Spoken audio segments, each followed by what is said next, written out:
क्या आपको भी लगता है कि आपके जीवन में अड़चनें आती रहती हैं, बनते हुए काम बिगड़ जाते हैं, परिवार में सदस्यों की सेहत ठीक नहीं रहती, या आपकी कुंडली को देखकर किसी पंडित जी ने कहा है कि आपकी कुंडली में पितृ दोष है?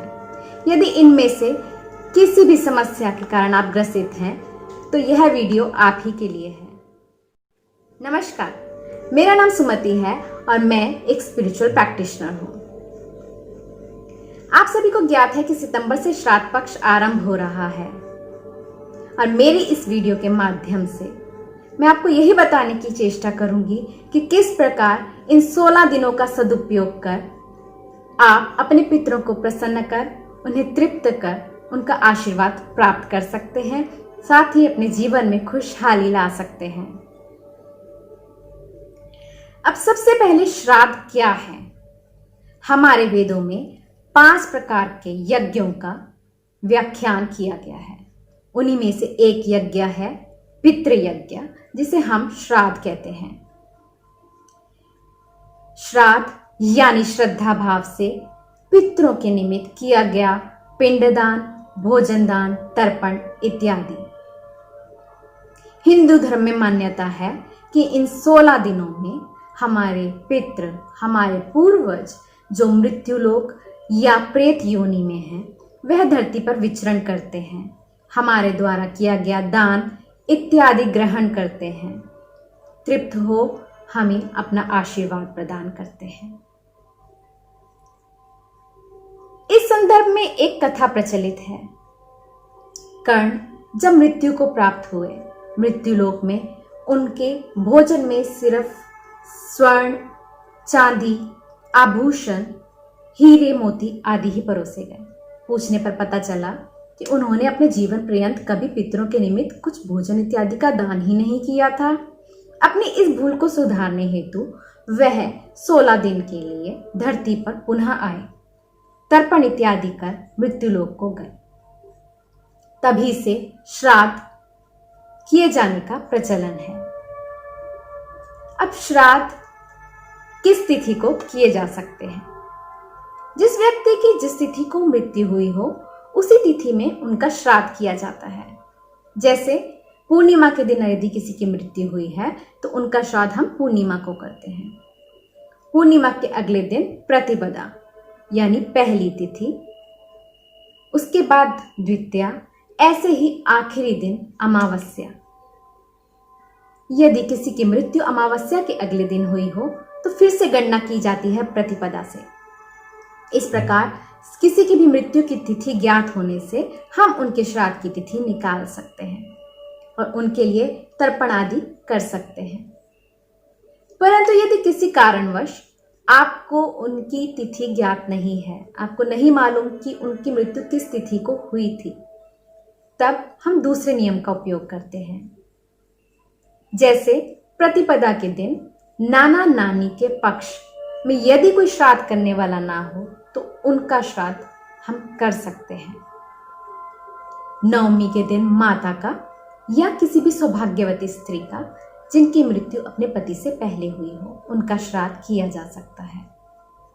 और यदि पिता की मृत्यु की तिथि ज्ञात ना हो तो उनका श्राद्ध अष्टमी को किया जाता है। ऐसे ही वे लोग जिनकी अकाल मृत्यु हुई हो, दुर्घटना या आत्महत्या कारण रहे हों, उनका श्राद्ध चतुर्दशी तिथि को किया जाता है। अमावस्या के दिन आप किसी का भी, किन्हीं भी पूर्वज का जिनके बारे में आपको कुछ भी ज्ञात नहीं है, उनका श्राद्ध कर सकते हैं। अब श्राद्ध करते समय कुछ चीजें हमें ध्यान में रखनी चाहिए। जैसे श्राद्ध हमेशा दक्षिण की तरफ मुख करके किया जाता है। कोशिश करें श्वेत वस्त्र धारण करें। हाथों में तर्पण के समय काले तिल, जौ, चावल और सफेद पुष्प लेकर तर्पण करने का विधान है। साथ ही साथ उंगली में कुशा की पवित्री यानी अंगूठी बनाकर पहनी जाती है।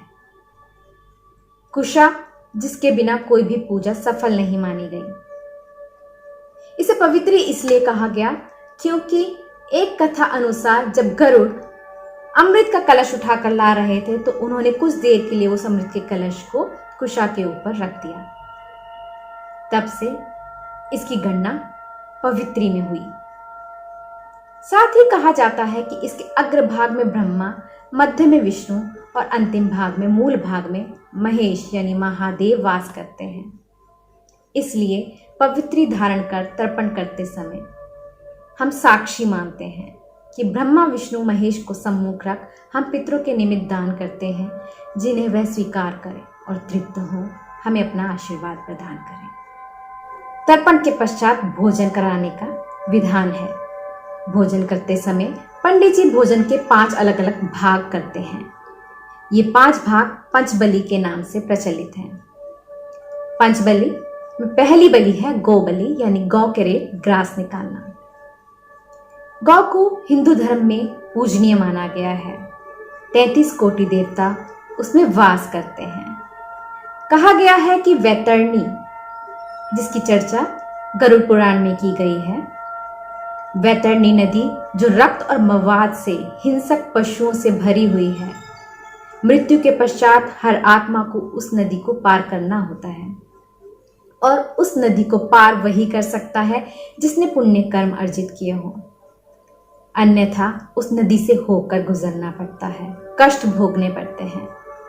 तो यदि आपने गोदान किया है या गौ सेवा की है तो गौ ही आपको वैतरणी से पार करा देती है। दूसरी बलि है श्वान बलि, यानी कुत्ते के लिए भोजन का अंश निकालना।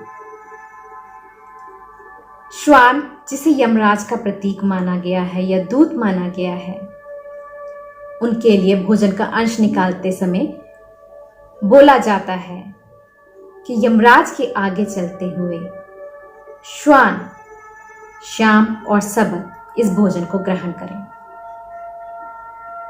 तीसरी बलि है काक बलि, यानी कौवे के लिए बलि। कौवे को भी यमराज का प्रतीक माना गया है और साथ ही कहा जाता है कि कौवे को दिया गया अन्न सीधे पितरों को जाता है। चौथी है देवादि बलि, यानी देवताओं के लिए अन्न का अंश निकालना। इसके लिए अग्नि में अनाज की 5 आहुतियां लगाई जाती हैं। पांचवी है पिपलिकादि बलि, यानी चींटियों के लिए भोजन का अंश निकालना।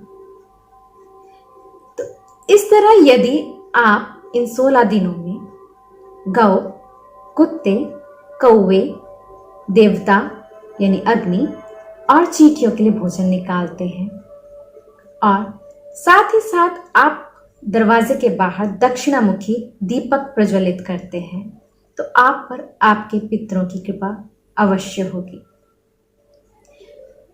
उनके निमित्त श्राद्ध और तर्पण करने से वह तृप्त हो आपके वंश को आगे बढ़ने का आशीर्वाद प्रदान करते हैं। आशा करती हूँ मेरा ये वीडियो आपको पसंद आया होगा। यदि आपको यह वीडियो, ये कंटेंट पसंद आया है तो please press the like button, channel को सब्सक्राइब करें और साथ ही बेल आइकन को जरूर प्रेस करें। धन्यवाद।